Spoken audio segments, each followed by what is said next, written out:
What's love got to do with it? And the song answers and says, it's a secondhand emotion. But we know better, don't we? We know better. We know, and the sages and the master teacher Jesus and individuals who have lived full lives, we know better. Love is not secondhand anything. It is first cause. It is first cause, and it is everything. And we could stop right here. I could be done. What's love got to do with it? Everything. The end. You know, I often think if I could embody the things I say, I preach on Sunday mornings, the songs that we sing, if we could fully embody it, how different our lives would be and how different this world would be. A couple of weeks ago, when we started our monthly theme of deeper, higher love, or higher, deeper love, we had a process. Remember? I don't know if you remember. I remember. We looked at love and we used it as a guideline to help us to bring forth this love. And I have had so much opportunity to do that this month, particularly.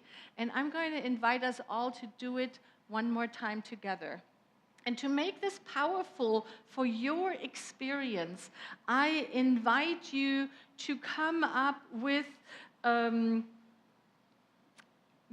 with a challenging situation that would benefit from the awareness of love. And today is Father's Day here in North America, and we have of course, we want to celebrate all of the beloveds who are fathering and who are fathers.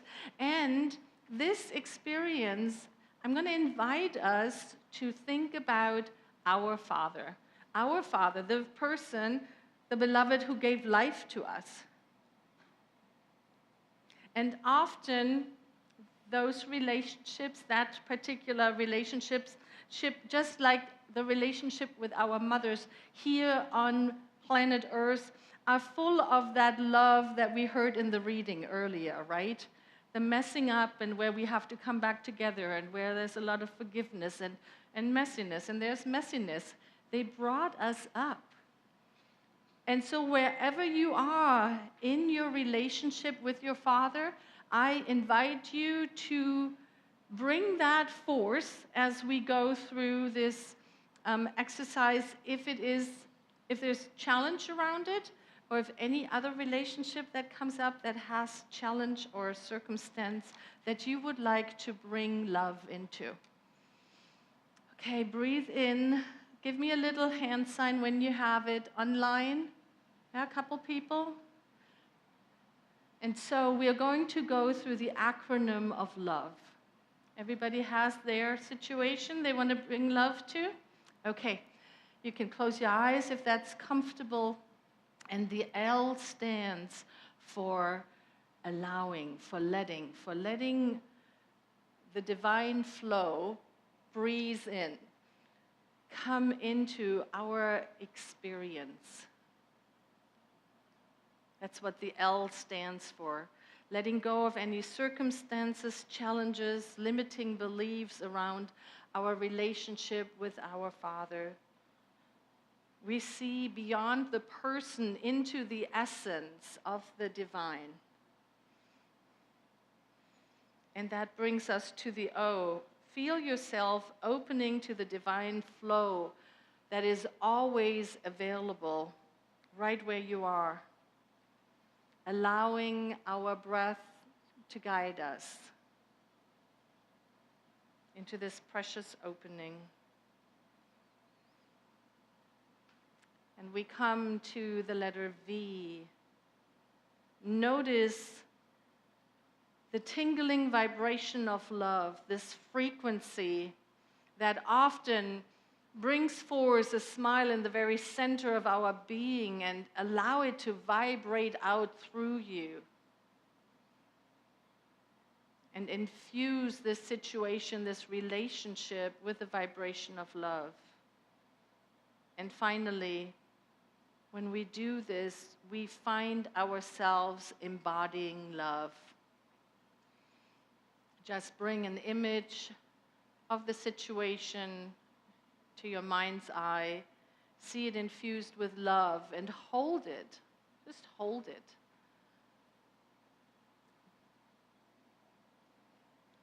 And then lay it down.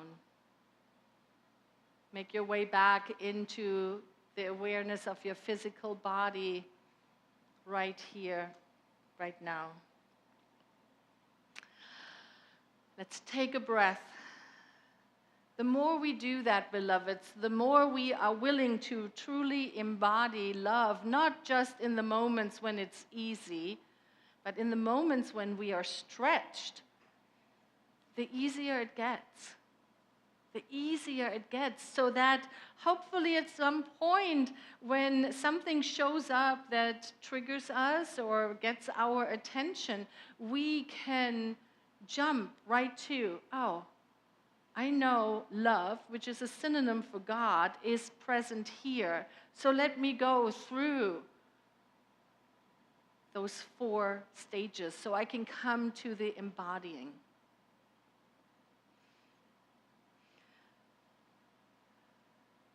I was thinking about how do I want to talk about love today? How do I want to talk about that which is everywhere present to help us, to give us some guidance on how to walk out this path with more grace, with more ease perhaps, with more love.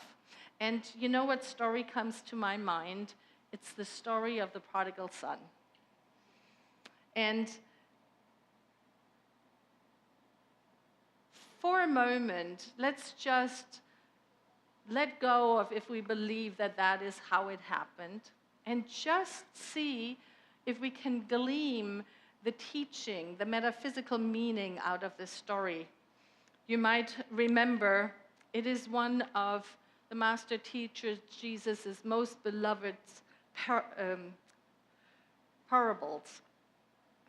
The story begins when a younger son asks his dad for his allowance while the dad is still alive.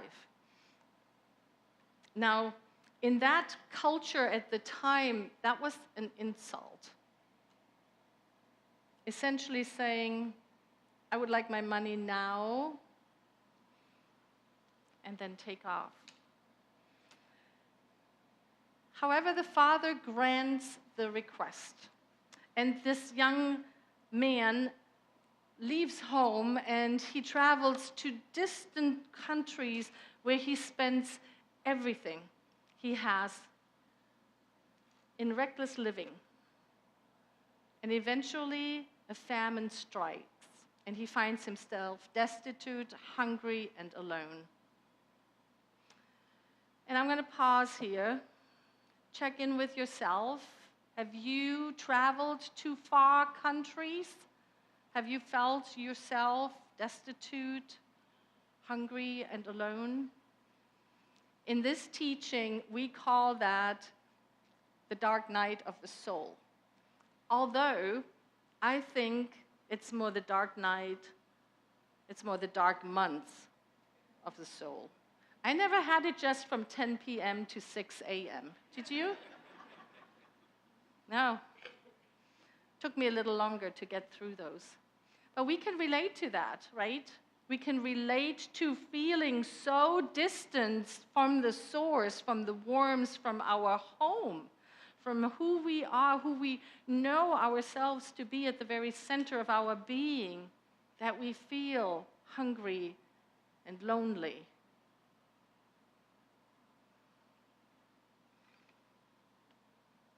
So this young man took on a job, feeding pigs, which in the Jewish tradition that's about the lowest thing, right? Because the pigs are considered dirty. And at this low point, he remembers his father's house.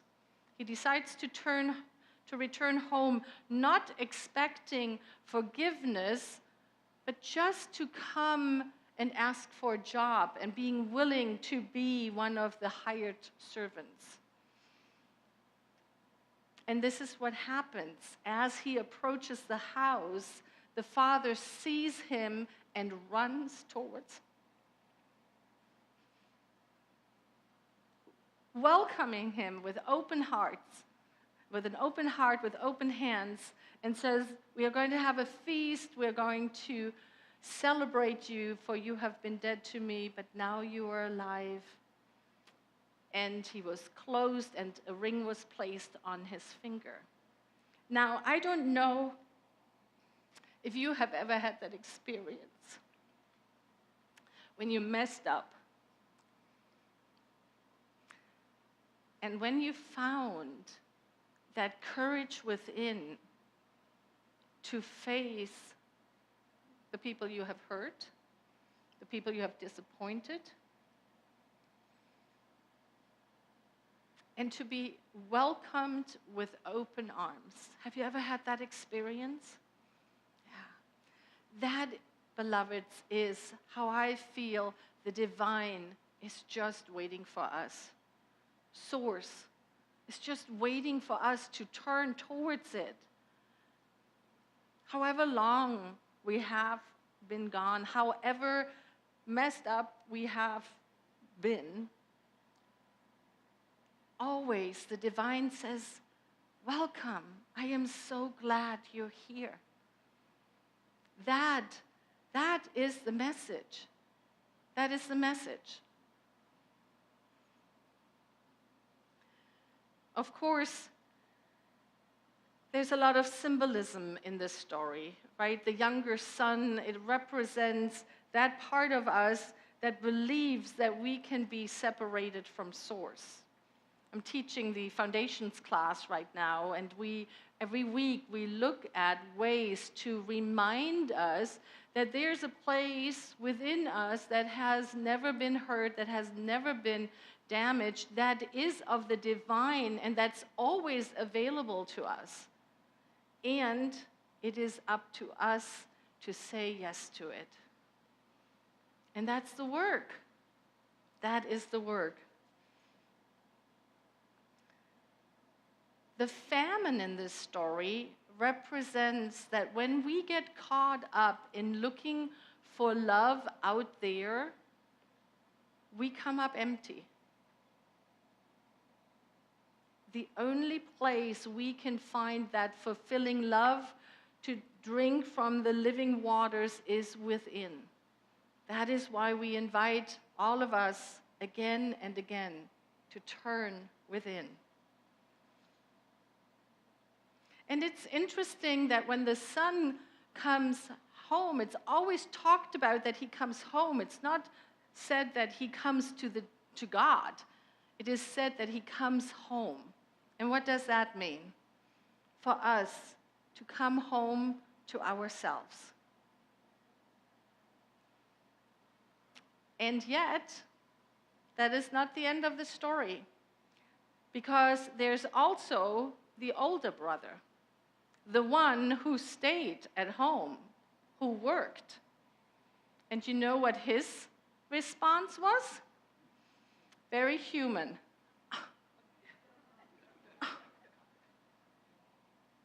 At least that's in my imagination happening, right? Because he's saying, I have been here all the time, and now he shows up and we're having a big feast.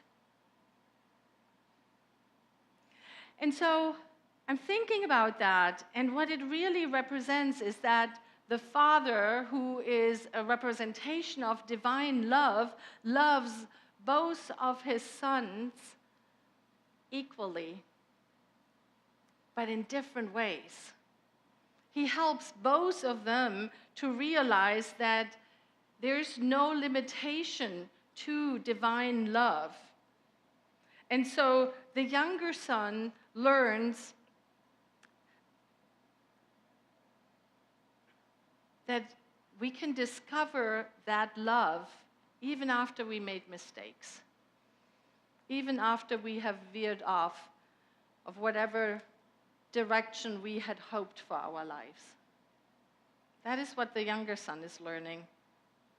And the older son learns that love is greater than judgment. Love is greater than judgment. Allow that to land.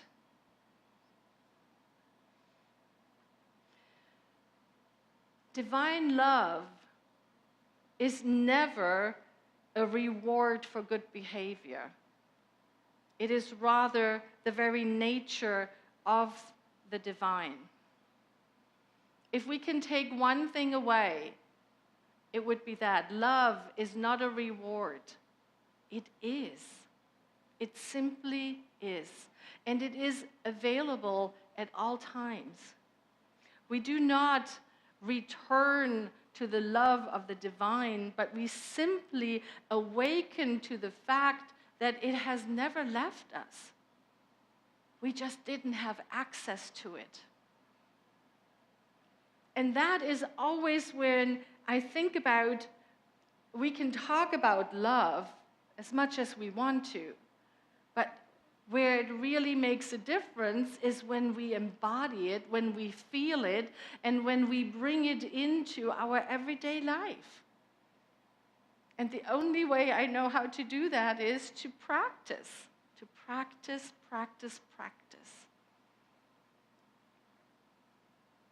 How do you practice bringing love, a higher, deeper love into your daily life? How do you do it? Think about it. If you're here in the sanctuary, if you're online, it doesn't matter. How do we do that? I think if you find yourself in a Centers for Spiritual Living, a center like the New Vision Center, you have an idea, right? Because you have gotten in contact with the empowerment that comes from when we are realizing that whatever is happening out there has something to do with what I believe, the things that come out of my mouth.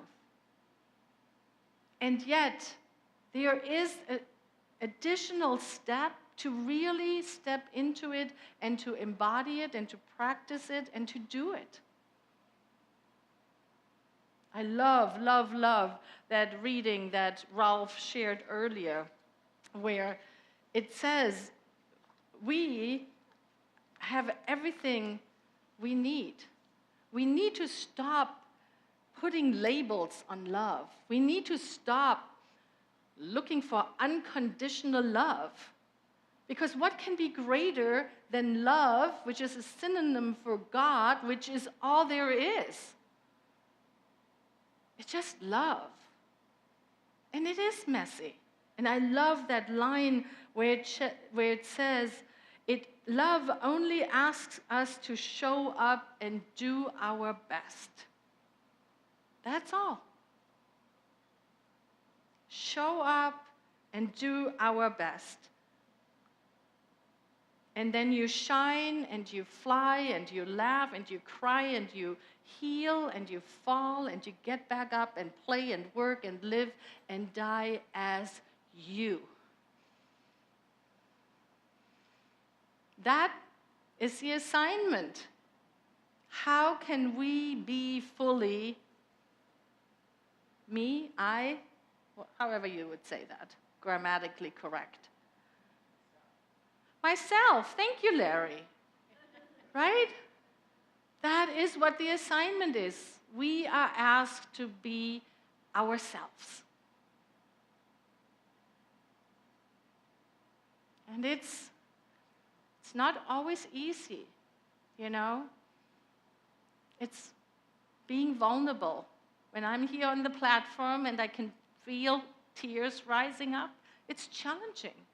to be so vulnerable in front of so many. But what I have learned, that's the only way. That's the only way to be able to open my heart enough for all the love that is all around me to come in and go out, to be in the flow. We have one more process that I would love to invite us into. Ask yourself how love can truly be everything, even if everything feels far from being okay. Choose any situation. It could be a personal struggle or something you've seen on the news, a global event, or a relational challenge. And now, for a few moments, instead of focusing on fixing or changing it, invite love into that space. Just invite love into that space. Use your breath. Let the divine love flow in. Let it elevate your vibration. Allow yourself to feel it.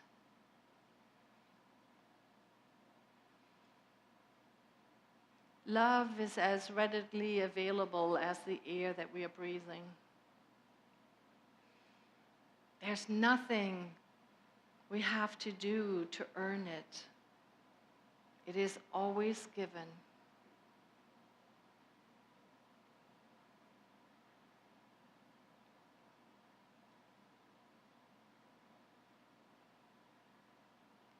And so we're going to allow ourselves to move right into a prayer, an affirmative statement of truth,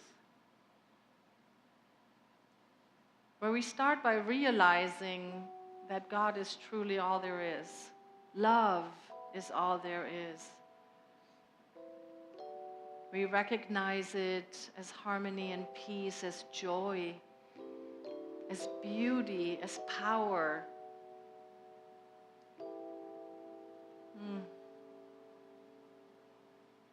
And as we allow every cell of our being to be infused with that feeling of the divine, we recognize that we are truly of it.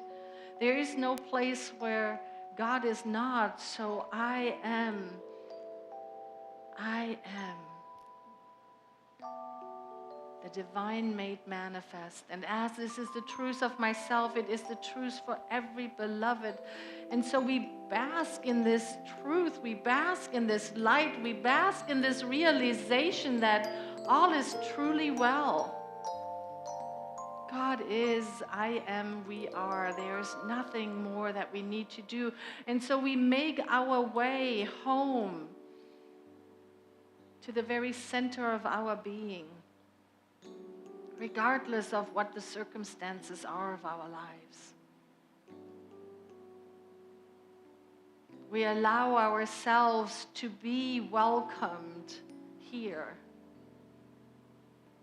exactly how we are and exactly how we are not.